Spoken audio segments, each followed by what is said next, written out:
¿Fue el primer golpe de Estado en nuestro país? ¿Fue acaso en 1810? Se abre la discusión. ¿Quién quiere partir? Profesor León. Podríamos pensar que el primer intento de golpe de Estado es cuando muere Valdivia y Francisco Villagra, Francisco Aguirre intentan tomarse el poder por la fuerza en Santiago. Y se impone el criterio de los vecinos que eligen a Rodrigo de Quiroga, el esposo de Inés de Suárez, gobernador de Chile interino. Ese podría haber sido el primer intento. Pero hay un concepto como el golpe en sí, es como de ir buscando quién gobierna. Pero se desplazan ambas fuerzas, se instalan en la ciudad, hay que imaginarse posadas llenas de estos soldados aventureros, ¿no? Al mejor estilo de las películas medievales, pero ese es como el primer intento. Ahora yo diría... Pero uno puede hacer un resumen de que los primeros años de la conquista ordenemos la idea. ¿Están de acuerdo, Cristóbal, con ese presunto primer intento? No, o sea, a ver, yo creo que primero esos más son golpes de fuerza, reacomodo de poderes, digámoslo, tiras y aflojes que tienen que ver principalmente con, como decía Francisco, con quién se va a quedar, en definitiva buscar a quién va a quedarse con el poder. Entonces por definir qué es un golpe de Estado. Bueno, tendríamos que, primero necesitamos Estado para que haya un golpe, y aquí no hay Estado en el sentido estricto, o sea, politológicamente hablando, históricamente hablando, no hay, digamos. De ahí entonces lo que tendríamos que, o sea, para poder hacer una especie de tipo ideal del golpe de Estado sería una sublevación que puede ser civil o militar, digamos, o cívico-militar al mismo tiempo, contra la autoridad establecida, en contrariedad a la ley, digamos, a los estatutos que rigen en vigor en esa época. Ahora, de esa perspectiva, la primera junta de gobierno es un golpe de Estado. Claro, pero es como el tercer golpe de Estado en la época. Sí. El primero lo intentó dar la Real Audiencia. Sí. Un poco antes, sí. Sí, a la muerte del último gobernador, Luis Muñoz de Guzmán, muere, y en ese momento la Real Audiencia decide nombrar a un oidor como presidente de Chile. Y el ejército que está en la frontera reclama, porque de acuerdo a los decretos en ese momento existentes, quien debía ejercer el poder era el militar de más alta graduación. Perfecto. Y el de más alta graduación era un viejo como 83 años, don Luis de Alaba, y entonces se nombra en el sur, en Concepción. Paréntesis, qué esperanza de vida para la época. Sí, claro. Sobre los 80 años, claro. Era una rareza. Exacto. Pero bueno, sube al poder, lo nombran en Concepción y llega a Santiago don Antonio García Carrasco. Y entonces podríamos pensar que el primer golpe de Estado en este momento fue el de la Corte Suprema, de la Real Audiencia de la época, que el Poder Judicial trata de instalar a un sujeto de su rango. Pero luego... ¿Año? Pero más o menos 1807, nunca he tenido claro el año. 1808. Que Muñoz de Guzmán se muere a principios de 1808. Pero coinciden que fue antes de 1810. Sí. Y luego viene el golpe de Estado contra Francisco Antonio García Carrasco el 14 de julio de 1810.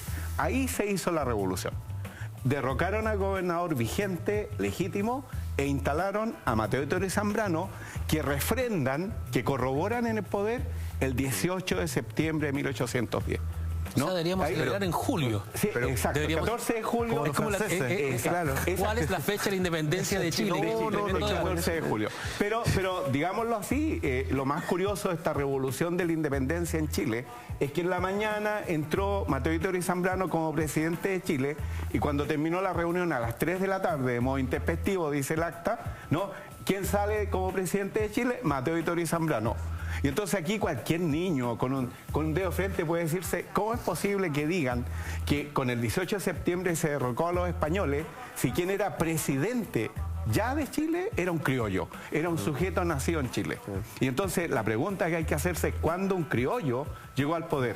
El 14 de julio, cuando dieron el golpe de Estado y tomaron preso a don Francisco Antonio García Carrasco. No quiero quedarme con nada de la pauta fuera, así que por favor avancemos a uno de los episodios más ocultos y más vergonzosos de la historia de nuestro país, la llamada Matanza de Santa María de Iquique, que si no hubiese sido por un desarrollo artístico, musical en algún minuto, muchos de nosotros nunca nos hubiésemos enterado, ¿no? Más allá de la reconstrucción estrictamente histórica, Manuel. Bueno, es un episodio trágico de principios del siglo XX que tiene que ver justamente con las reivindicaciones de los mineros del salitre. Ellos bajan aquí que justamente para reivindicar las condiciones miserables de trabajo que tenían, y es cuando son duramente reprimidos por tropas del... Paréntesis, si Advis no hubiese hecho su obra, jamás nos hubiésemos enterado de la forma en que Chile discute sobre la matanza. Es curioso, pasa algo parecido con lo de Manuel Rodríguez, la creación de un mito también a través de la matanza de Santa María de Iquique. Si me preguntas a mí, yo me entero del hecho por el disco de Quilapayún que estaba en mi casa escondido durante el dominio del imperio, ¿no? Que era como, no había que escuchar esa música, y tú pones el disco y entiendes y escuchas esa historia y te queda adentro, y es una historia extremadamente dramática que tiene todos los ingredientes, insisto, de un buen relato. Y en eso se emparenta un poco con la creación del mito de Manuel Rodríguez. Claro. Son historias trágicas, historias muy humanas. Pero yo creo que en la visión, como lo dijo Sergio Grés en el último programa, es una serie de masacres y matanzas. No es una sola. No es ni la primera ni la última. No es la primera ni la última. O sea, lo segundo es obviamente la más visible y la más masiva. Pero un año antes, los ingleses se habían armado en Antofagasta de la compañía ferrocarrilera, y hay una matanza en Antofagasta. Mueren alrededor de 27 carrilanos y sujetos vinculados a la empresa de ferrocarril. Se sabe poco, ¿no? Pero cuando digo esto, la pregunta es ¿por qué, cierto? Y lo dice bien la cantata, ¿no? ¿Por qué se produce esta gran movilización obrera? Y es lo triste de esta historia, y por eso duele que no se cuente. En el caso de Antofagasta la conozco bien. Por 15 minutos para tomar té en la mañana, ¿no? Las peticiones, cuando ustedes leen el petitorio obrero, es un petitorio básico, que uno dice, ¿por qué no otorgaban esto? Si tenían en sus manos la riqueza del mundo, si tenían en sus manos la capacidad de satisfacer a esta gente que quedaba, y esto es lo importante, quedaba cesante durante 6 o 7 meses del año, porque quienes controlaban la venta del salitre a nivel internacional manipulaban el precio a través de la exportación o el cese de la producción. Y entonces, para manipular el precio, el asunto del salitre es la primera transnacional que funciona con una commodity a nivel mundial. Y entonces ellos controlan el precio y juegan con el precio a través de las combinaciones. Y al hacer eso, están jugando con la vida de la gente, que tienen que vivir 6, 7 meses, 8 meses del año sin trabajo, y obviamente tampoco sin pulpería, sin ingreso. Esclavitud. En las peores condiciones del desierto. Quiero saber, ¿qué pasó exactamente dentro de lo que podemos reconstruir, ¿no?, en la Escuela Santa María? ¿Cómo fueron los hechos cinematográficamente narrados? Manuel. Yo la verdad los hechos así, minuto a minuto... Punto por punto, minuto a minuto. O sea, está lo que pasa es que efectivamente bajan desde arriba, digamos, de las oficinas baja un grupo más o menos grande, porque es un grupo considerable, además porque no van solamente los hombres, porque hombres, mujeres, niños, de todo, o sea, son familias completas que se desplazan y llegan a la Escuela Domingo Santa María, que por eso es Santa María de Iquique, digamos, es por Domingo Santa María, el presidente de la República. Y ahí, bueno, literalmente lo que hacen es tomarse la escuela, digamos. ¿Pero por qué? Porque lo que quieren es negociar, en definitiva, y que sea la gobernación la que sirva como puente precisamente con los dueños de la salitrera. Además, yo creo que... Se declara la ley seca en la ciudad. Se declara ley seca en la ciudad también. Claro. Entonces, y toque de queda.